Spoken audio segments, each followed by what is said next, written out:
Hello students, today we're going to look at the institution of education. We're going to try and understand its importance to modern societies, but more importantly we're going to try to explore the kind of social inequalities that mar the educational system in modern societies. So modern systems of schooling and higher education was born out of the process of industrialization and urbanization.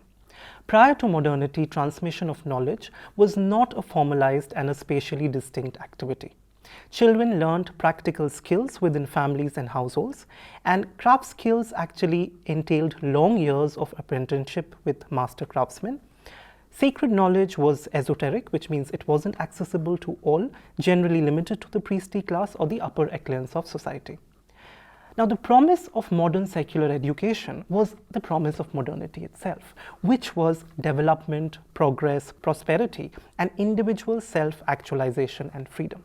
Right? So all the things that modernity promised, it actually promised through a secular education system. Modern education is posited as a universal solution to all kinds of social problems, ranging from poverty, crime, and unemployment, to the bridging of gender, class, racial, and ethnic inequalities, and the creation of a nationalist culture. The dominant perspective in sociology for a very long time on education was the functionalist perspective. The functionalist school of thought emerged as one of the most important schools of thought to document education and its importance in early sociological thinking. According to Durkheim, who's a classical sociologist, education was essential to the socialization of children so that they learn the norms and values of society and the moral codes of behavior that are required for a fully functional society. Education instills moral values and creates a sense of homogeneity sufficient for the functioning of society.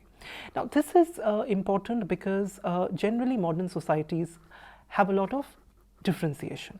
There are multiple differences and diversities. So education provides a space to create a certain kind of homogeneity in values and moral codes for society to function.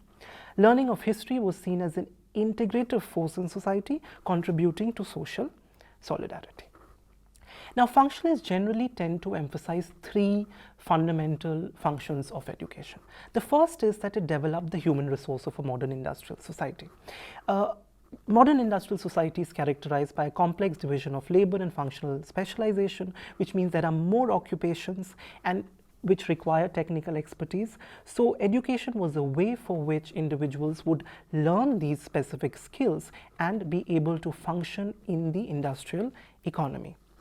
Second, education played an important allocative function of matching skills and capacity with jobs, right? So say for instance in schools, examinations, grades, and performance reports became mechanisms of routine sort of evaluation, and this sort of made it made possible the judgment of performance and became a determinant of future job prospects. So depending on how you scored in these examinations, the marks would determine how you would fare in broader society in the job market. Generally, the individuals with a higher score tends to get recruited in highly skilled jobs, whereas low skilled jobs passes on to the ones who score lower.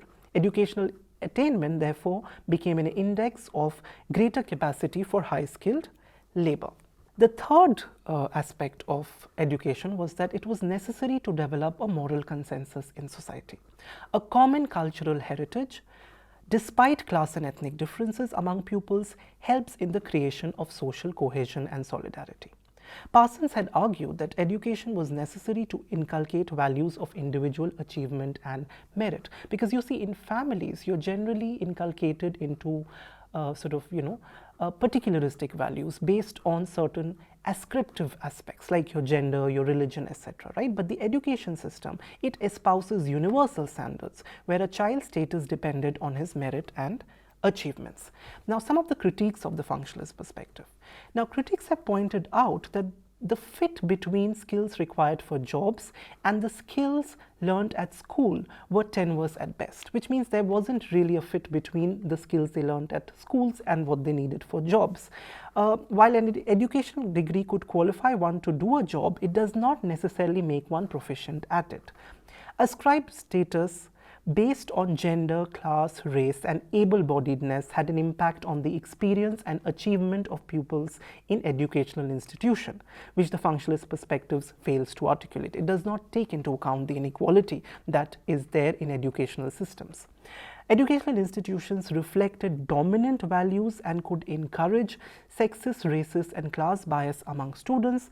Functionalists failed to carve out nuances of power working in educational institutions.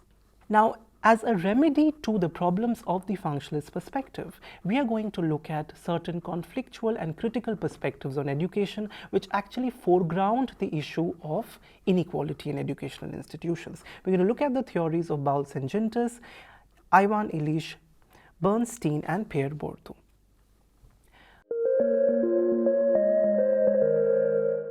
Bowles and Gintis offered a critical reading of education by comparing it to industrial capitalism. So just like industrial capitalism involves the fragmentation of labor in factories, hierarchical relationships, as well as supervision, in a similar fashion, like workers, students in an educational institution experience rigidity of hierarchical authority and fragmentation of task. Fragmentation of knowledge into specific subjects and disciplines divorced from each other in schools is akin to fragmentation of tasks in factories. Students cannot exercise much choice over their curriculum and have very little decision-making powers in the learning process. Students study for grades rather than for the sake of learning or for the sake of enhancing their knowledge. Social divisions like gender, race, or class affect the kind of learning a student can experience. Working class schools may be distinct from elite schools in their orientation. So what happens generally in working class schools, they are taught to be more obedient, to follow rules and regulations, and to be generally docile. So preparing sort of, a set of future workers in factories. But in case of elite schools, they encourage leadership qualities. So both these schools then actually produce very different kinds of students who would then be stationed very differently in the broader society. So differential treatment and expectations from students reproduces class inequality between the working class and the elites. Schools also seem to legitimize this inequality. How do they do it? Educational institutions, they tend to give the impression that they are places of fair competition and that they value merit and, they only award the deserving candidate. And hence what happens is that the inequality in grades and performance may be seen as a natural outcome of abilities and capacities of students, right? So in that instance, when privileged ones succeed in schools, they think that they are being rewarded for their efforts and abilities, and those subordinate people who do not succeed, right, are compelled to see it as a personal failure. So the reason for failure is sought in the student rather than in the system which privileges certain people over other people, right? Pupils' lack of intelligence, ability to succeed is often experienced as a personal shortcoming rather than the broader framework of educational institutions limiting their prospects. Now, there are some critiques of this theorization which tries to draw parallels between industrial capitalism and the schooling system. One is that it sort of emphasizes only on class distinctions and ignores gender, race, and other structures of inequality. Another is it, of course, ignores positive outcomes. I mean, the idea that modern schooling is not all bad, because education does allow the possibility of fulfillment, liberation, and also providing occupational returns, that once you are done with education, you do have access to better jobs. So this assumption of an easy correspondence between schooling and economic relations ignores how reproduction of inequality in the education system may involve challenges and negotiations that is not an automatic process of replication of the capitalist system of production. So this parallel is not so as simple as the theorists tend to assume. Another interesting perspective on education is provided by Ivan Illich.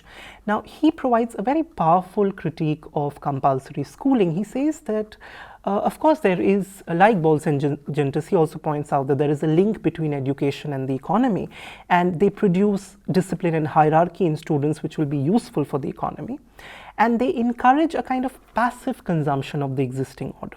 because of the kind of routines that exist in school, because of obligatory attendance and the regimentation that they implement within schools. School perform the task of keeping children off the street to later slot them into occupational roles, thus reproducing the dominant forms of inequality. Now, Ivan Illich is particularly important because he provides us with the concept of the hidden curriculum, right? That the hidden curriculum, it plays an important role in instilling in the student codes of conducts and ethos that sustain the dominant structure of the society. So it teaches things like punctuality, it teaches role following, it teaches obedience, right? These are things that are a part of the hidden curriculum. You're not directly taught them, but the routines and the procedures of school make you imbibe and internalize these forms of hidden curriculum. Learning does not require, Ivan Illich is very critical of, learning in which, the teacher is made the center of everything, right? The teacher is your custodian guiding ritual at school. He's a moralist indoctrinating people about what is right and what is wrong, and also is a therapist who interferes in your personal lives. So the idea is that where is the creative freedom and self-motivated learning of the students? If the teacher is central and the teacher determines the entire process of education, then where is the autonomy of the students and the creativity of the students, he asks. Ivan Illich goes on to argue for an abolishment of the modern school and provides alternate methods to learning. He thinks that education should not be limited to our childhood or adolescent years. In fact, there should be no link between education and age. It should be a lifelong process, and anyone who wants to study anything can study at any given point of time without being subject to routines, attendance, as well as a standard curriculum. So what is it that he advocates for real learning outside of the school? For him, he advocates a world of things and material resources. He advocates the existence of people who can serve as role models for skills and values, engaged peers who are willing to challenge, argue, compete, cooperate, and understand together, and finally, exceptional elders who can provide feedback and care. So according to him, he has a certain kind of an educational infrastructure in mind, which is nothing like the modern schooling system, which should involve reference services to educational objects for formal learning, which can be stored in libraries, rental agencies, laboratories, or showrooms like museums and theaters, skill exchange where role models can enlist their skills, and conditions of service and contact addresses for those willing to learn, peer matching, that is creating a communication network among peers who are interested in similar learning activity, and reference services to educators at large, including professionals, freelancers who also enlist in a directory their contact address and terms of service, which anyone who wants to learn can then contact and have access to it at their own time in their own suitable convenience. Now, at some level, this appears utopian. However, in a world of information technology, and of course now a world reeling with environmental disasters, including the pandemic, which has made social distance mandatory, I think that a self-motivated, easily accessible form of education, for instance via the internet, does seem possible and not so utopian after all. Another important conflict perspective is by Basil Bernstein. Now, he focused on linguistic skills to understand inequality among students. Linguistic capabilities, according to him, play a key role in reproducing unequal structures of power and privileges within educational institutions. Children from different social backgrounds learn different language codes or forms of speech, which has an impact on their education performance. He introduces the concept of restricted and elaborate code to emphasize the ways in which educational institutions often cater to the elaborate code and not the restricted code. Now, what is the restricted code? Working class children tend to speak in a restricted code. Their speech contains unstated assumptions that others are expected to know. It is a product of strong familial working class neighborhood where norms and values are taken for granted and reinforced through rewards and punishment rather than explicit articulation in language.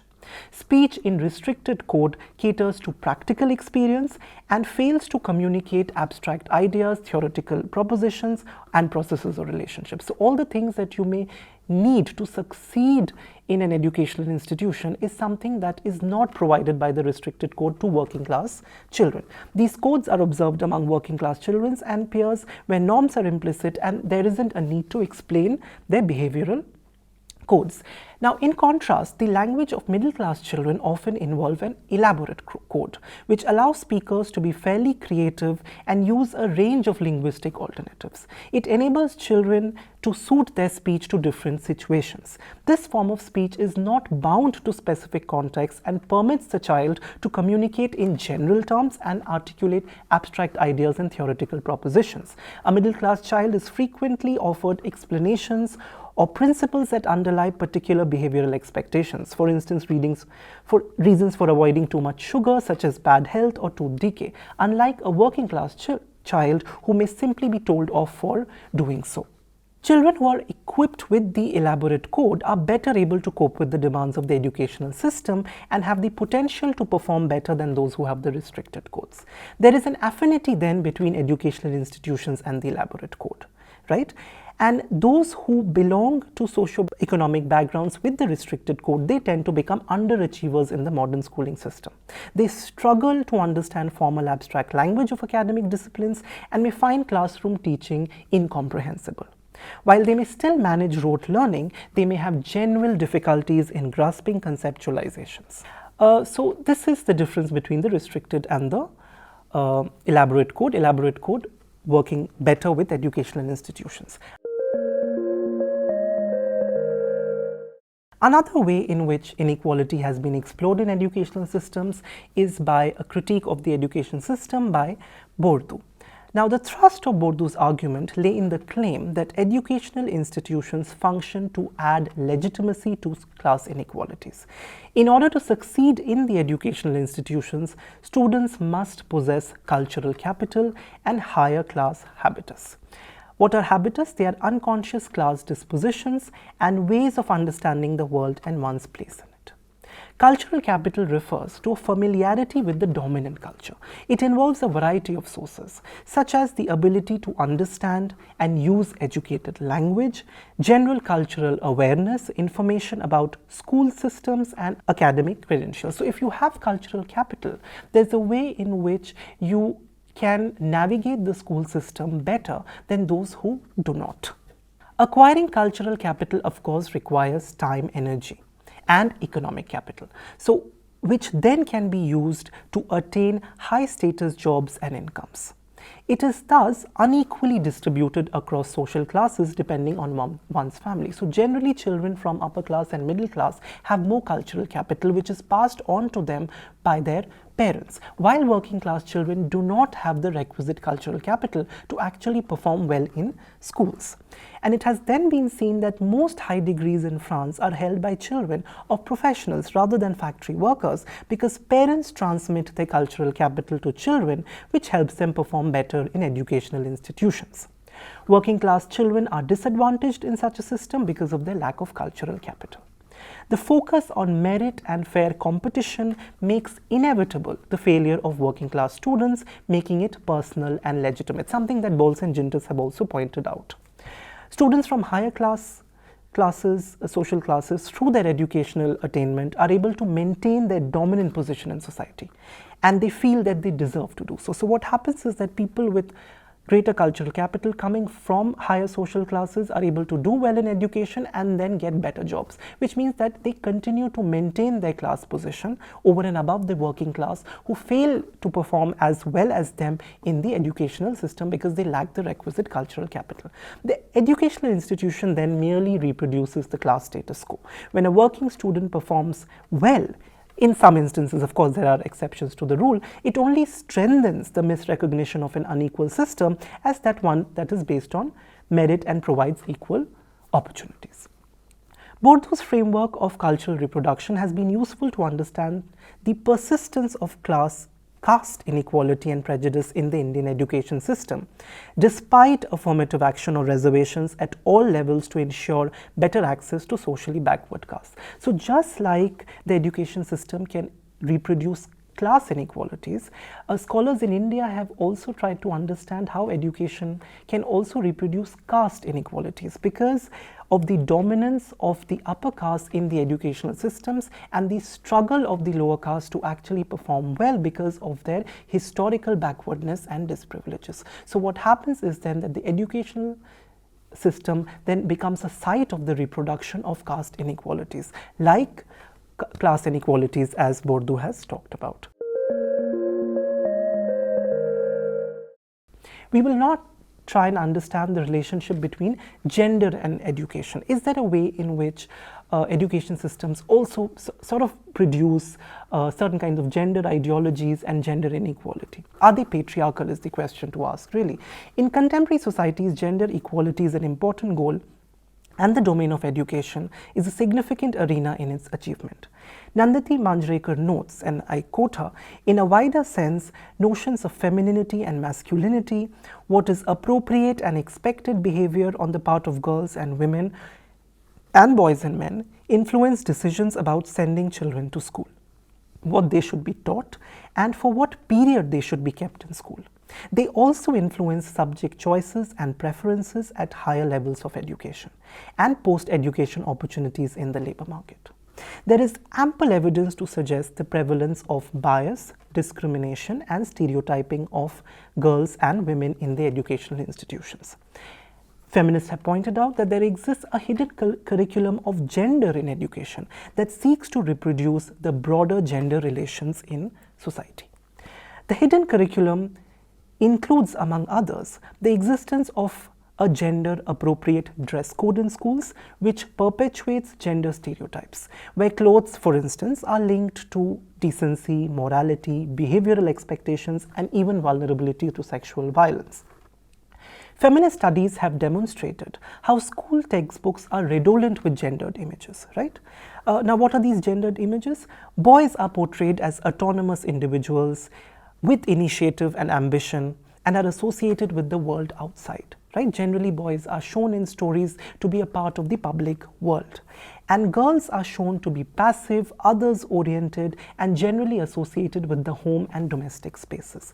In most textbooks, if you will notice, the universal human subject is gendered male, which means that when you read the textbook, you continuously see the use of the pronouns him and he, right? So the addressee of these textbooks is generally assumed to be a male member.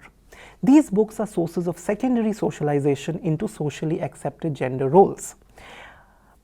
More prestigious subjects and arenas of learning tend to be associated with men, right? So again, you see there is a kind of division of disciplines in terms of gender. The idea is that men will choose engineering disciplines, or they will choose the hard sciences, and women would pursue humanities and social sciences. And this is not common. If you enter a science class, you will automatically see that there are more male students. And likewise, in a subject like sociology, interestingly, if you enter a sociology classroom, you will see that almost 70% of students are actually girls. So there seems to be a way in which the educational system seems to encourage men and women to choose particular subjects. Society also plays an important role in this through anticipatory socialization.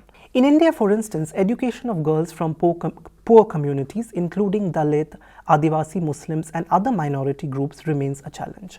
The gender gap in literacy rates in India, according to Census 2011, is 16.6%, which means that male literacy rate is 82.1%, whereas female literacy rate is 65.4%. So this continues to be a substantial gender gap in education.